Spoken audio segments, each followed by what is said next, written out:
All right, so welcome everyone to our June webinar, and welcome back. It's the mid of the year already, and of course this time, I think if you are here, you are probably thinking about whether should you go for a freehold version of a CCR new launch, or should you contemplate between a 99 years RCR new launch. And of course, I think today we will be largely talking to new launch property lovers, and this has of course been one of the dilemma point ever since ABSD was introduced just lately this year. Because if we talk about the ABSD that has already doubled from 30% to 60% from a foreign investor point of view, naturally if you're hunting for a CCR new launch, you will start to have this thought process whereby maybe should you really be doing a little bit more research and study to see whether 3 to 5 years later, when you want to exit from your CCR new launch, will there be maybe like a stagnation, or would there be maybe like a blockage point? Because if you're thinking of buying a CCR property,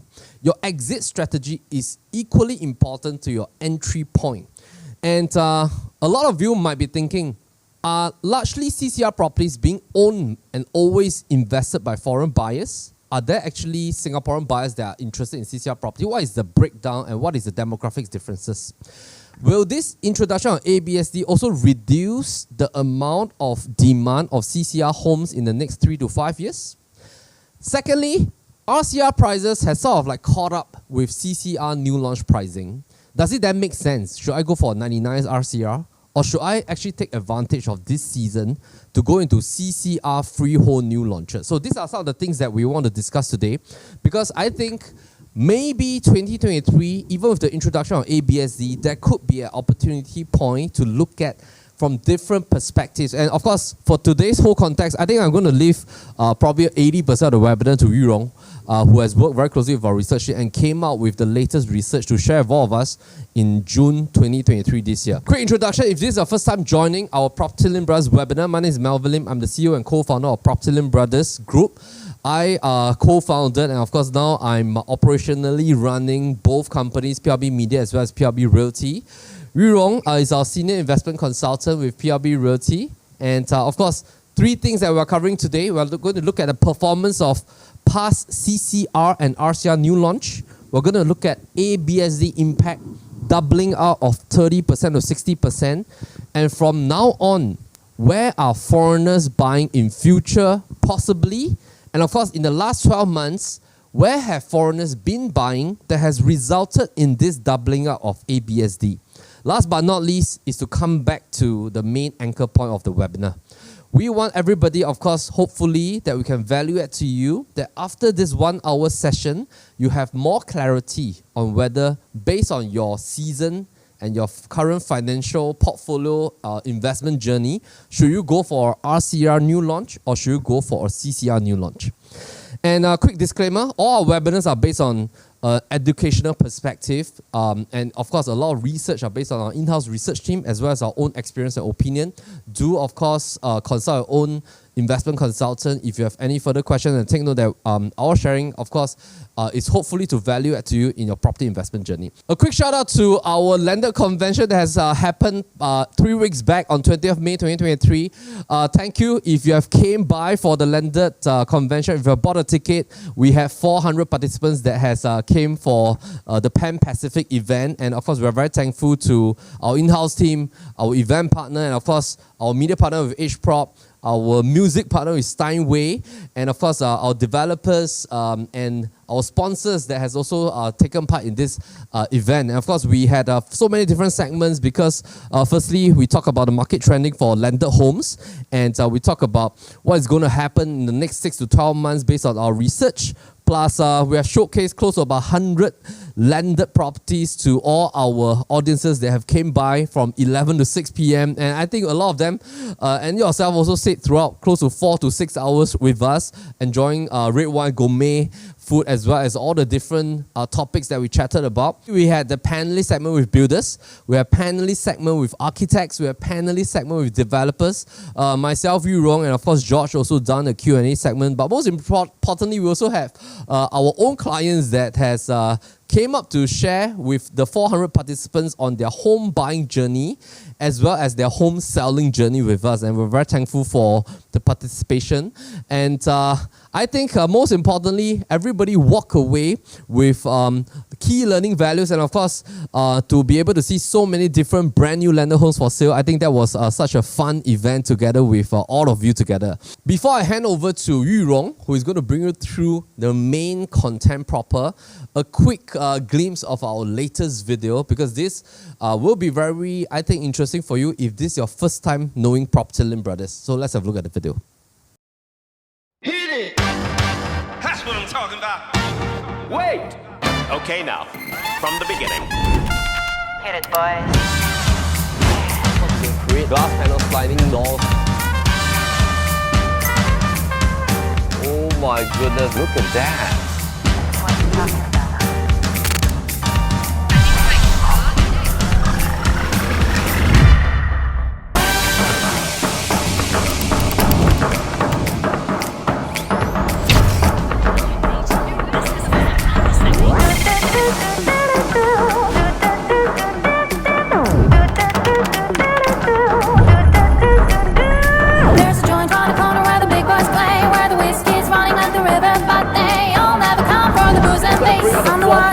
That'll rock this place. That'll rock this place.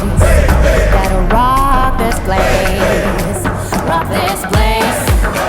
Rock this place. Rock this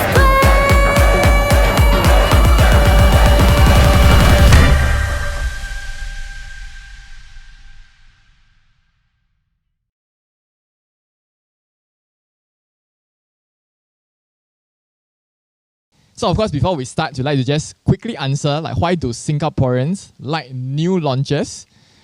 Generally, there are many reasons, but most frequently what I hear is, of course, from an own stay perspective, these are buyers who like to own something that is brand new, not used before. They can save on renovation costs. And of course, in terms of the current climate where interest rates are still climbing, 7 rounds of Fed interest rate adjustment last year and 3 rounds earlier on in this part of the year, in order for some buyers, they would like to defray these interest costs because actually new launches offer progressive payment, and hence the amount of interest that you incur during the construction phase is dramatically reduced. And so that is one of the draw points for new launches at this moment.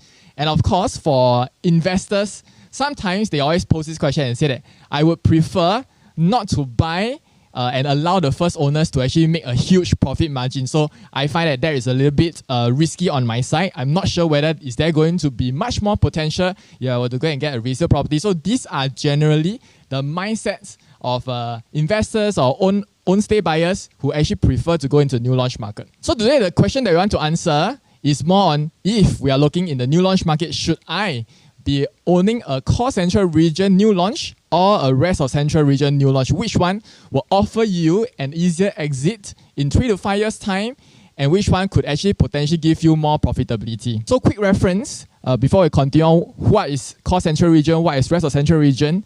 Actually in Singapore, URA divided into 5 portions: the central zoning, west, north, northeast, as well as eastern zoning. So central region bounded by roughly Bishan at the north, Marine Parade on the east side, Buona Vista at the west side. So the entire blue and red zone is the entire central zoning.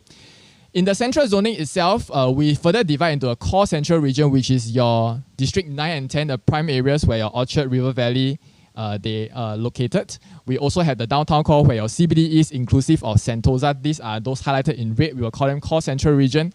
Anything else that's in the central zoning not listed in the core central, we define them as rest of central region.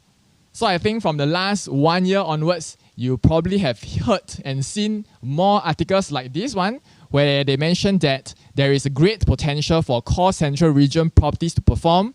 Rationale is because of the narrowing price gap, as a rest of central region and outside central region properties have been catching up in terms to the core central region prices. So if we were to zoom in into this article by Business Times on 23rd February 2023, this year, on the top right hand corner of the table, right, you will see this where we talk about the pricing gap closing up and the price multiple between core central region properties, rest of central region properties, and outside central region properties. So over here, just to take note that the figures are based on number one, non-landed properties, which are your condos and apartments. They are for 99-year leasehold properties, so freehold properties are not included over here. And also for actually sizing between 800 to 1,100 square feet. Right, so you can see that actually if you take a reference point from 2013 onwards, they have the different per square feet price range of the different region. But what I want to focus on is the price multiple, where you can see that in 2013, CCR and RCR price multiple is at 1.5. And now at 2022, right, you can see that the price multiple has reduced. What it means is actually that the pricing gap in terms of per square feet wise is closing up between the RCR as well as the CCR region. And so there are more analysts that start to say that, hey, actually you will be able to find more value in terms of buying a core central region property. And today we are going to explore whether this actually makes sense in terms of your investment strategy. Okay, so because when the pricing gap of rest of central region picks up, then the question is, does it mean that now core central region is undervalued over here? And the other thing that we can look at is actually in terms of the URA price index, where URA consolidated how the price movement of non-landed properties across the different regions. So over here we are showcased for the last 10 years, how each individual region has performed on a yearly basis. So of course, if you were to just focus on 2021 and 2022, you realize that actually rest of central region has outperformed core central region by 2 to 3 times on a yearly basis. So if we were to look back from 2017 onwards, we can clearly see that the rest of central has been consistently outperforming core central region. And what we want to discover today is whether we are at a turning point that it is time for core central region to make a run and rest of central region to slow down so that actually that price gap can continue to maintain. So will rest of central region price trend actually continue to keep up?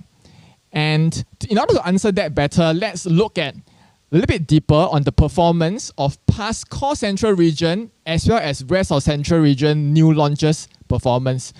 So of course, we will be looking mainly at 2018 to 2019 new launch transactions.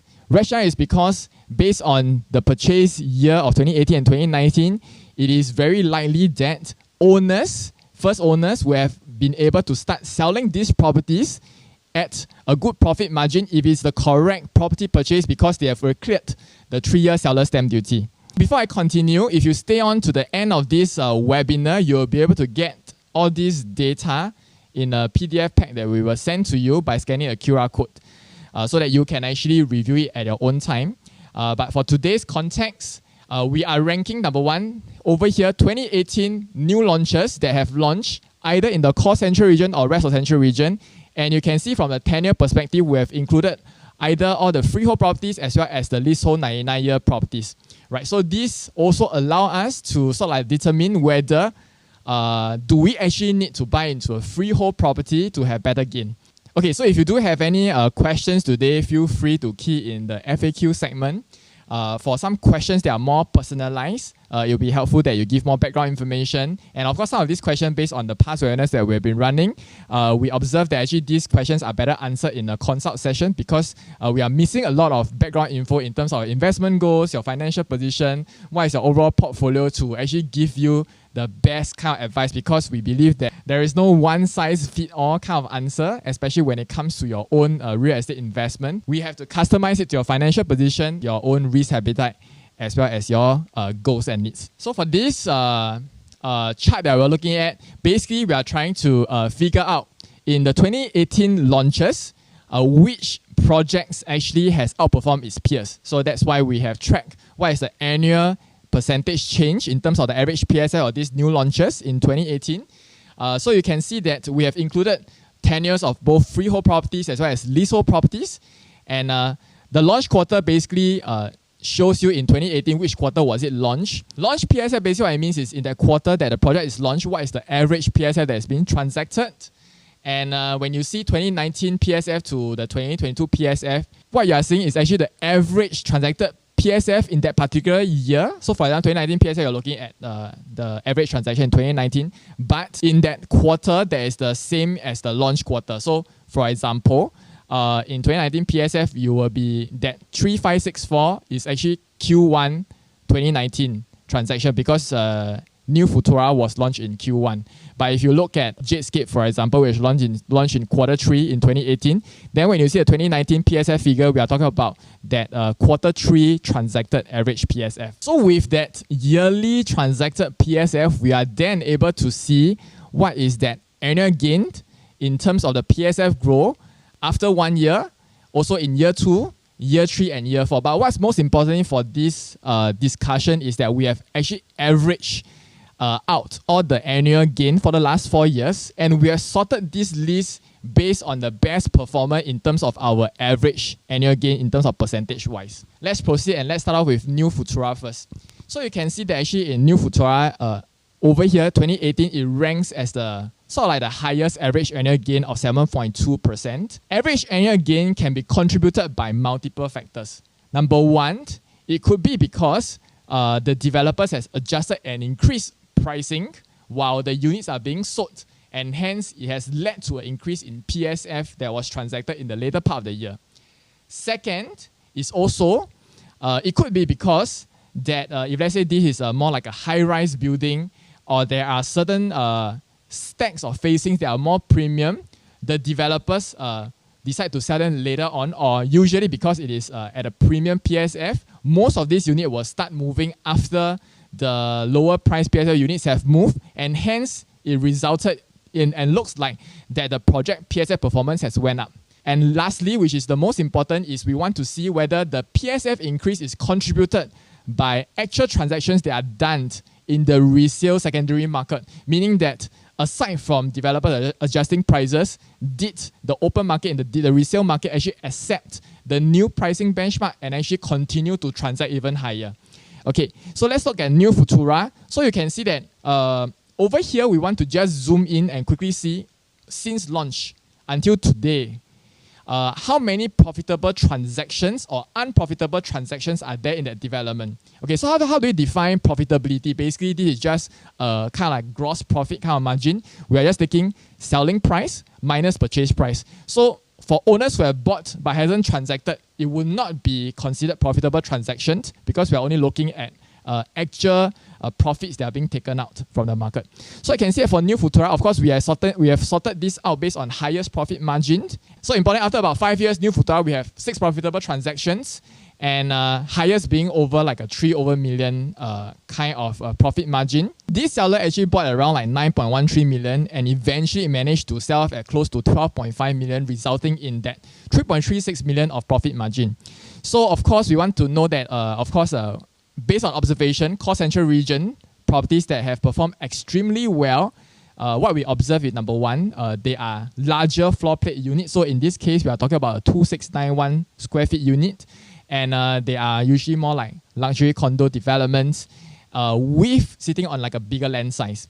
And these are that kind of appeal as well as the product factors that can attract a lot of foreigner buyers. So if you were to notice in terms of the buyer profile breakdown, you can see that there is a huge percentage of foreigner buyers at 55.9% and Singaporean buyers at 20%. So I want you to focus on this percentage of buyer profile breakdown, because you realize that most of the time when there is really actual profitable transactions for core central region properties, you will see that the participation rate of foreigners usually land around above 45% to 50% kind of region. Okay, so but of course we also see that for some New Futura transactions that actually has a profit margin of closer to like 314,000 with the annualized gain of 1.8%. So these are usually not so like good performing, right? So next, second highest average annual gain, One Draycott. So you can see that foreigner participation is about 24%. We do not have actual profitable transactions that have transacted that we can record down. So we can just attribute that, okay, the PSF increase is partially attributed to the adjustment in terms of pricing by the developers. And next portion, we are looking at the third one is actually Park Esta. So the first two, New Futura and One Draycott, of course, they are core central region properties and they are freehold in nature. So this one, for Park Esta, it is a 99-year development in the rest of central region opposite Eunos MRT station. So what you can see that actually also launched in 2018 And the same time period, you can see that actually there is already 125 profitable transactions with 0 unprofitable transactions. So one thing you realize is, number one, the number of secondary market transaction is a lot more as compared to core central region properties. And second thing, we have sort by the highest profit margin as well. So these are the top 20 highest gross profit in Park Esta that was included over here. And what we want to see over here is, in terms of the buyer profile, you realize that most of them are Singaporeans, 82%, PR is 14%, and foreigners are actually less than 3.5%. So in this kind of high liquidity kind of projects, very little foreigner participation, but lots of profitable transactions because they are actually in high demand by the locals as well. Okay, so of course we can see profit margin ranging from 400 plus thousand all the way to almost $700,000, and you can see that in terms of sizing wise, we are talking mainly smallest is 904 square feet, which is a 3-bedroom compact unit size with no utility room, all the way until 1399 square feet, which is like a 5-bedder at Park Esta. Generally, you will seldom see like a 1-bedder or 2-bedder break into this kind of highest gross profit margin. In terms of ranking wise, rationale is because the bigger the floor space, you actually get more gross profit margin. Next is Sterling Residences. Also a lot of profitable transactions, 95 of them, no unprofitable transactions. And you can see top 20 highest gross profits ranging from 350,000 all the way until 732K. So similarly, over here, except for the last one at 764, there is a 2-bed, 2-bath. The rest are actually 3-bedroom and above. You can see that over here, generally when I look at the annualized gains on the last column, usually if you look at that particular unit and you're getting an annualized gain of at least 5%, then actually you have bought into like the correct project as well as the right unit as well. So same thing, Sterling Residences, mainly Singaporean buyers, foreigners only take up 4.6%. All right. And next we have Trevor. So Trevor is Potong Pasir MRT station, also in rest of central region, 99-year leasehold property. General gross price transaction is still also healthy, 200 plus thousand to 600 plus $1,000. And moving on, Park Colonial as well, also just opposite Woodley MRT station in 99 years, rest of central region location, 70 profitable transactions, only one that was unprofitable. So in terms of risk reward standpoint overall, like this project is still well received by the locals. Same thing. Very high Singaporean buyers plus PR is almost like 90%. And so lastly, for 3 Cascadian, which is a core central region freehold property, we only have one profitable transaction so far. And that is actually a 1-bedder, 452 square feet. Giving a gross profit actually is 220K. It's actually quite good in terms of absolute terms for like a 1-bedder. But that is also attributed to because the entry price was already at 1.5 million. Right, so if you look at the annualized gain, it's slightly lower than the 5% that I mentioned. And of course, you can see that because this is in the core central region, foreigner participation is higher, usually about like 20%. And really popular ones that are popular with the ultra high net worth, mainly you will see that they are probably closer to like the 40 to 55% participation rate from foreigners. So in conclusion, right, what I wanted to show you based on the 2018 launches is, if we were to recap, one very important thing is, number one, if I were to look at the average annual gain, there is no clear sort of like a winner in the sense that, okay, core central region or rest of central region properties perform better. This is irregardless of whether they are freehold or 99 years, because most of the time the rest of central region properties will be 99 years. Reason is because they are launched from government land sales, and the government no longer sells freehold land anymore, so it will be usually 99 years. And most of the time for core central region properties, they come from en bloc. So developers bought over from a current development and they redevelop this space, and so like they are still freehold in nature. In summary is, if we do take a pause over here, is number one to take away is that what we can conclude is for rest of central region properties, number one, there is more liquidity. Okay, rest of central region, what we can conclude over here is generally there is more liquidity, there are more profitable transactions in a 5-year period after launch. And the reason is because there are more participation rate from the local Singaporeans as well, because it is more affordable from a quantum perspective, the overall full price tag. Because end of the day, PSF gap might have closed up, but in terms of affordability, we still take a loan based on the entire full property price tag, right? So if let's say the PSF difference is $500 based on like a 1,000 square feet, it is about $500,000 more to buy sort of like a similar kind of a bedroom size in sort of like a better location, right? So in terms of liquidity, RCR launches will offer you more of that. As you can see, more from the volume of transactions that are being transacted, more profitable transactions, because these projects are usually also bigger in terms of project size in nature. And liquidity is very important because that showcases to you, right, how easy you can exit, offload, and find your next buyer when you're trying to get off the market down the road.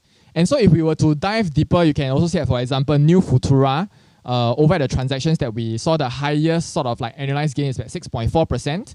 And if you look at like RCR launches, for example, Park Esta as an example, you can see even annualized gain, most of them actually outperforming the best annualized gain of New Futura at 7-8% kind of annualized gain. So for Sterling residents, you can see from the annualized gain percentage, it also sort of like outbeats New Futura in the sense that based on the top 20 highest gross profit transactions, right? So basically what it means is that like you get more bang for your buck, mainly if you're looking at RCR launches as compared to CCR launches. Okay, so we have finished looking at the top 6 projects in terms of average annual gain for new launches in 2018 in the CCR and RCR region out of these 27 projects. And then now we will just quickly touch on the 2019 project launches. So there are about 36 launches in the core central and rest of central region in 2019. And we're just looking at, very quickly, the top 10 car average annual gain. So for launches that have launched in 2019, most of the owners will have just cleared their seller stamp duty in this year. And so, of course, we haven't really seen much of the resale transactions taking place because these projects will have just TOP or soon to TOP. And so one of them is, of course, Avenue South Residences that TOP earlier part of this year. There is 4 profitable transactions. And importantly, what I want to see is, of course, like still higher participation rate from Singaporeans. And of course, in this project, you realize that why the average annual gain, right, is the top performer in 2019. Rationale is because this is a high-rise development, 50 over stories high. And you will see a great disparity in terms of the PSF transacted by the developer, because of course lower floors of course will be transacted at lower PSF, and then your PSF will shoot up dramatically as you clear the 20th floor, 30th floor, 40th floor, as it offers you unblocked view of the sea as well as to the Bukit Timah reserve area. So one of the disparity strategy that we can use for, let's say, high-rise development is to actually target sort of like more like your mid-floor units instead of your high floor or the very high floor units, because once the higher floor units are transacted instead of PSF, right, that actually helps to bring up the entire valuation of the development. And I just need to sort of like hit at the same PSF or lower PSF than the higher floor transaction. That will actually allow my units to go off the shelf very quickly when it comes to the TOP stage, because the higher units will not be selling at break-even price, right? They will be actually looking at another $300 to $400 PSF of margin, which allows me to sort of already know in this area what is the affordability that people can comfortably afford. So I'm not trying to set a new record pricing. I'm trying to just sell at the same price that higher floor units have been transacted, but it will also already give me a very healthy margin. So Cascadian Reserve, same thing. There is no transactions in the resale market yet. Resi 24, we have 1.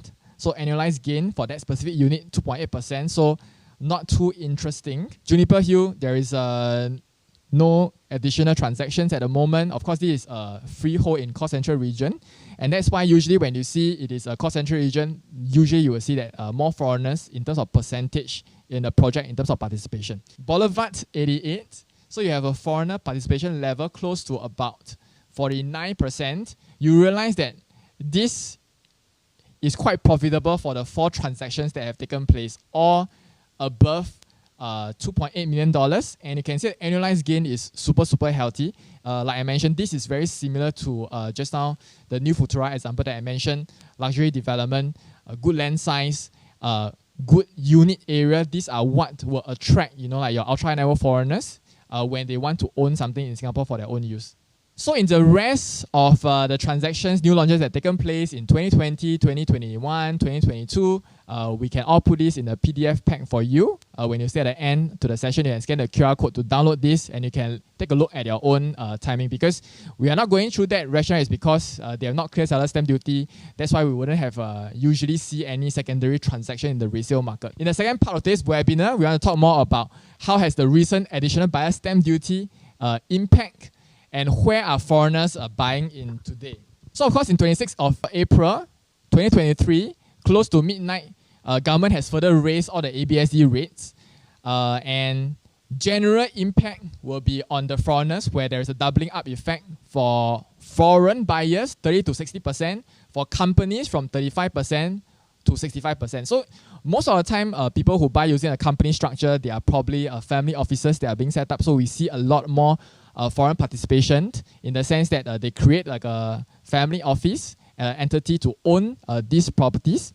And of course, if you are talking about ABSD impact on first-time buyers, whether you are Singaporean or permanent residents, actually there is no change, but there's a marginal 5% change if it's your investment secondary property if you are Singaporean and permanent residents. So what I want to know is, why does the government want to introduce this ABSD measure now?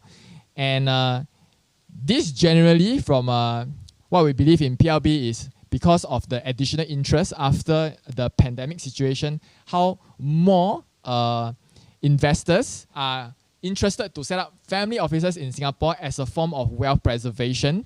And we want to make sure that our pricing do not outrun further too fast and price Singaporeans out. So I think it is a very apt kind of measure that is taken by the government. Of course, foreign investors, one of the things that they like most is actually how strong our Singapore currency is, how resilient it is, and it is a very good way to park and store their wealth.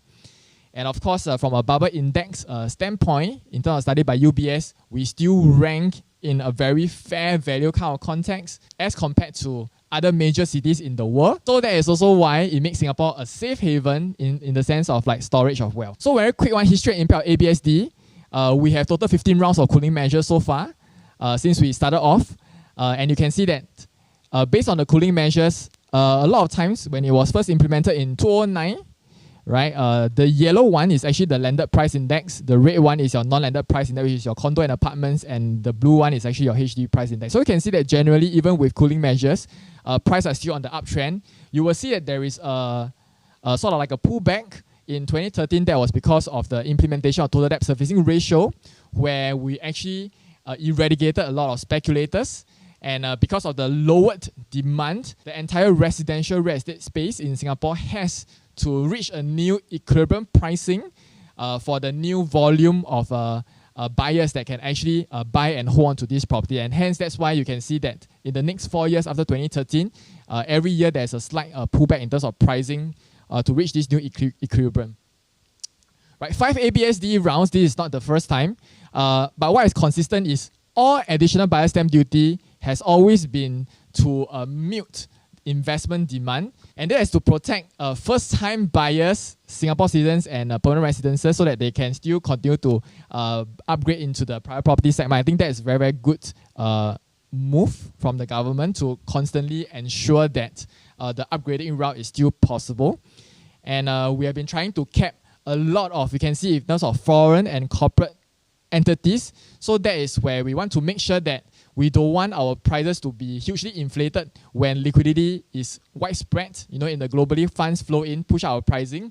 But when there's a tightening of liquidity, all these funds will be sucked out, and then we will see a major price correction from the outflow of funds. And who will get the biggest impact? That will be locals that are owning the properties, right? So when we sort of like do like a shielding effect, we still want of course, funds to be fluid to come in, but I want to make sure that the barrier of entry is high enough to at least block off like the cheapest form of like money. Okay, so we did a measure in terms of every time when there is additional buyer stamp duty measure, what is the percentage change in terms of the property price index in the subsequent quarter, right? And if we'll just put it simply in this table, we want to showcase that after each round of additional buyer stamp duty change, number one, what is the percentage change in the index in the subsequent quarter after the ABSD was introduced? And how has volume of new sale properties as well as resale property changed in the next immediate quarter? So if you were to see in terms of like the previous 4 rounds of additional buyer stamp duty, in summary is we can see that in terms of the percentage change in the property price index, previously not much changes. And you can see in terms of volume wise for the new sale segment and resale segment is also largely the same, aside from the December 2021 ABSD measure where we see a more significant drop in terms of volume in the new sale and resale transactions. Right, but most importantly is that like, the pricing is still stable. But the question is, why is that so? Why is the price stable when all this additional buyer stamp duty is introduced? So if you look at this chart in 2022, where we break down in terms of the percentage of purchases, you can see that most of them is still by Singaporeans, take up 77% in 2022. So our pricing increase is because of this very strong demand by Singaporeans as well as PR at 18%. Foreigners only take up about 5% of the overall transacted percentage for condos and apartments. So how has the new launches performed post this ABSD in 26th of April 2023? So of course, we have Newport Residences where the developer decided, okay, they would like to postpone that launch in view of the ABSD hike, and this is a freehold development in the core central region. Does it mean that because it is a core central region area, so they are more impacted by change in terms of additional buyer stamp duty from foreigners? So we also look at other launches post ABSD and see whether they perform well or not. Blossoms by the Park did extremely well. There's a take-up rate of 72% first day of launch. That is 3 days after ABSD was introduced. And of course, there are 8 foreigner buyers, 4 of them US citizens who do not have to pay additional buyer stamp duty because of the free trade agreement. But there are 4 other units where Chinese investors actually paid a higher 60% additional buyer stamp duty rate. So they are generally largely undeterred. But this is a rest of central region properties. There are quite a good unit mix of 1 and 2 bedders, which are for investments. So Blossom by the Park, 72% sold. Rest of central region, still very strong demand by locals, quite unimpacted by the ABSD changes. Continuum also sold 26% at an average of 2732 PSF. Of course, in terms of when you look at the transaction data, we only see about 0.5% that is transacted by foreigners. So that is about like 1 unit maybe sold to a foreigner. We're unsure of the status, whether they pay ABSD or not, depending on their citizenship. But 26% of Continuum, because Continuum has 800 over units, they actually sold 216 units on the first day. So in terms of the volume transacted, it is equivalent to the past launches that are being sold. So for example, back to Blossoms, when we sold 72%, the 72% actually equate to 198 apartment units, right? So actually, Continuum actually performed pretty well as well. Reserve Residences 2 weeks ago managed to sell 520 units, which is the highest volume of units moved in the first day of launch this year at an average transacted price of 2460 per square feet. So Reserve Residences has the highest volume of units moved as well as the second highest percentage of units moved. So actually this is actually the top performer so far in a new launch this year. And this location, actually we are just outside central region. This is the only integrated development that was launched this year, integrated the Beauty World MRT station as well as there's a new mall as well. And so we can see that actually locals nowadays actually have a strong preference to convenience, and integrated developments actually offer that. So that translates to the popularity in terms of sales volume. So you can see that there is very little impact for the ABSD measure on rest of central region properties. And the question is, will ABSD actually change foreigner buyers' behavior even further? So one thing to note is, if we were to look at this chart over here, assuming that a foreign investor has the following budget from $2 million all the way to $20 million. Previously, when additional buyer stamp duty was at a 30% rate and 4% buyer stamp duty, with a $2 million budget, they can buy something close to $1.5 million. And for assuming they have a $5 million budget, they can buy up to like a 3.7 million kind of property. But with the additional buyer stamp duty doubling up in end of April, plus the buyer stamp duty change of up to 2% in terms of buyer stamp duty that was implemented in Valentine's Day this year, you can see how the property value with the same budget actually dropped. So for example, now the $2 million budget will reduce from 1.5 million property value all the way until 1.2. As well, if let's say today I'm a foreign investor with $5 million, instead of buying a $3.73 million property, I can only look at properties that are $3 million.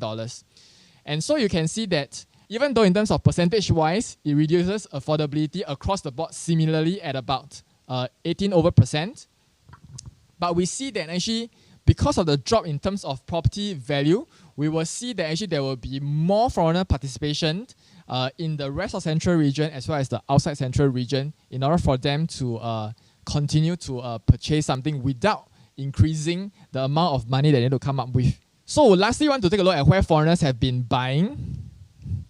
Of course, in terms of from a per quarter basis, in terms of non-landed residential transaction, meaning your condo and apartments, still high participation rate from Singaporeans, 75% in Q1 2023. Okay, but what is more interesting is when we take a look at this chart.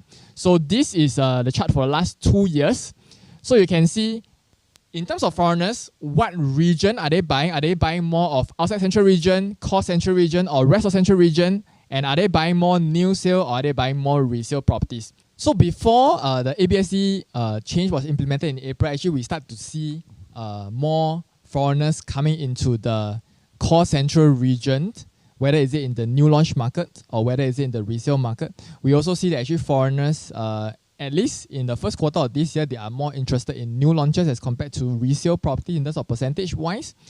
But we also start to see that the rest of Central kind of percentage in terms of where foreigners are buying actually start to reduce and they move more to the outside Central region. So the last few quarters, we also start to see that actually foreigners are buying lesser into the rest of Central region and more into the outside Central region. But with the changes in terms of the additional buyer stamp duty, we will think that the number of foreigner buyers participation should start to reduce in this quarter.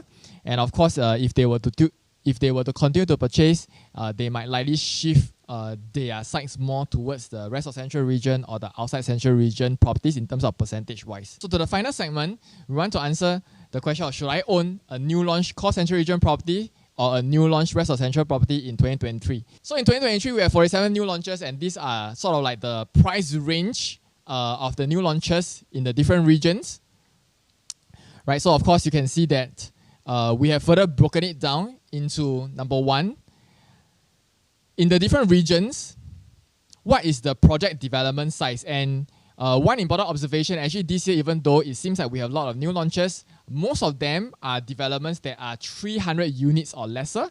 And most of the freehold properties, except one, are actually within a project size of 300 and lesser. So what you can see over here is if you're looking for a bigger project size, which offers you more facilities, then there are more rest of Central region properties that has volume, that has a project size of actually above 500 units.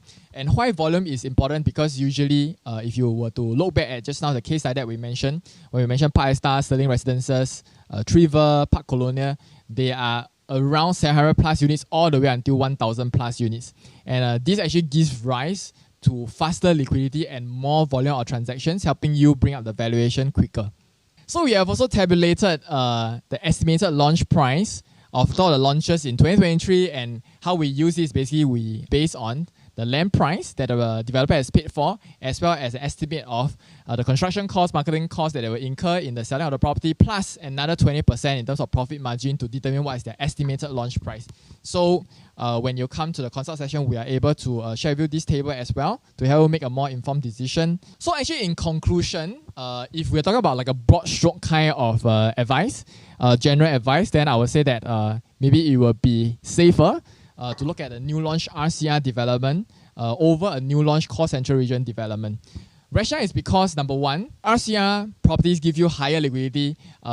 We generally find that more volume of transactions make that project a safer holding in the sense that there is more people that want to transact with you. You can offload it faster, and because they are depending on local demands, you actually have lesser risk based on any changes in terms of additional buyer stamp duty policies, as well as a global risk factor in terms of liquidity of foreign investors, in terms of whether they want to bring in funds to Singapore or not. So it is more local dependent, which is more predictable in that sense. The other thing is also because there is actually more profitable transactions as well. And so it is safer overall. Next reason is actually you get more bang for your buck when you invest in an RCR kind of project. You could own a bigger space with a similar budget. And we always say in PLB is that like the bigger floor space or more bedrooms actually is important because it actually performs better in terms of your annualized gain. So for the same amount of investment dollars, you are actually able to get better returns just from the fact that you are able to own something bigger. And let's say, for example, you're able to own like a 3-bedder or a 4-bedder. Your exit audience will likely be more people who are buying for own use. They could potentially be HD upgraders. And when people are buying for own use, they do not just purely decide based on numbers. There are emotional reasons to be at a specific location, based on school factors, based on their workplaces, based on where their parents are residing, right? Versus when we are buying a smaller space, a 1 and 2 bedder, there's a higher chance that when we are trying to offload down the road, we will be selling to an investor which is not so location specific, and because it's for investment, they are actually looking out more for a good deal, and they are probably more numbers sensitive, right? So all in all, that's the reason why. From a broad stroke kind of advice, we will say, okay, RCR launches probably will give you more profitability as well as it's safer, but what's most important is to identify the correct project, because most of the time you see that there is the equal number of non-performing rest of central region properties compared to core central region properties. So how we pick the right project is using one of our PLB signature strategy, which is our moat analysis, to determine if it's a correct project that gives a strong moat and helped to ensure our project is unique and have a good exit audience. So you can see from the video that moat analysis, we actually have like 10 different factors. When we key in the project, it automatically helps us to give a percentage, and in terms of like how the scoring is. To give a very quick overview, if we want to just have a very good comparison in terms of, okay, which project is better. Right, of course, one of the criteria out of the 10 criteria is actually the volume effect. So we want to see, so if there are more volume or transactions relative to the project size, we will rank it higher, because that talks about like how liquid it is. And generally why volume is important, like I mentioned just now previously, is because more volume equals to, number one, more liquidity. Second thing is because it helps valuation to pick up at a faster pace. And for new launch, it is the only way that in the construction stage, why is developers always able to make pricing adjustments? It is because the banks are always able to match the valuation in terms of selling price. And hence, in the new launch market, people don't consider this thing called the cash over valuation. Whereas in the resale market, the valuation is strongly determined by recent transaction prices. And if there is a huge gap between seller's expectation versus the bank valuation, and if the buyers really, really love the property, this property is very unique, then they have to come up the difference, which is called the cash over valuation, that has to be payable in cash, right? So that's the reason why in a new launch segment, in that 2-3 years of construction, you can see that sometimes there can be major price adjustment from developers and valuation can match. So that is also one of the strategy where you identify the correct project and then you write on the developer's price trend to increase the valuation while you are waiting for your seller stamp duty to finish its cycle. Okay. So, question. Does it mean that freehold property plus good school will also definitely see appreciation in the next 3 to 5 years? Right? So most of the time, consumers, how they identify whether it's a good project is hugely dependent on location, whether there is a top school around within 1 kilometer, whether there's more amenities, whether is it near any MRT or future MRT station, and of course, freehold is definitely better. It's a good bonus. And some buyers actually especially focus on like freehold properties, even though their primary strategy is to actually have capital appreciation. So over here, you can see that, of course, we don't want to specifically name that project, but this is within 500 meters to Newton MRT station, Prime District, District 11 freehold property. And it has within 3 elite schools, ASI Junior, ASI Primary, as well as SJI. But actually, what we can see is actually prices in terms of PSI transacted is actually on a downward trend. Okay? Right, so does not mean that once we find a good school or like it's freehold and all these location attributes, we are able to find a profitable project, because end of the day, it is highly linked to whether we enter at the correct pricing or not. So next, we can also see in terms of volume-wise, if we were to compare, let's say, Sims Urban Oasis as well as Trade Residences, they are in the same vicinity, similar location to Aljunied MRT station, right? Sims Urban Oasis, of course, is a 1024 units, a much bigger project size. Trade Residences is about 250 units. But what's important is that if we were to just conclude it, you can see at number one, bigger project give you more profitable transactions. It also give you higher profit margin, right? Due to generally, number one, bigger project actually offers more facilities, so it might attract more own stay people, it might attract better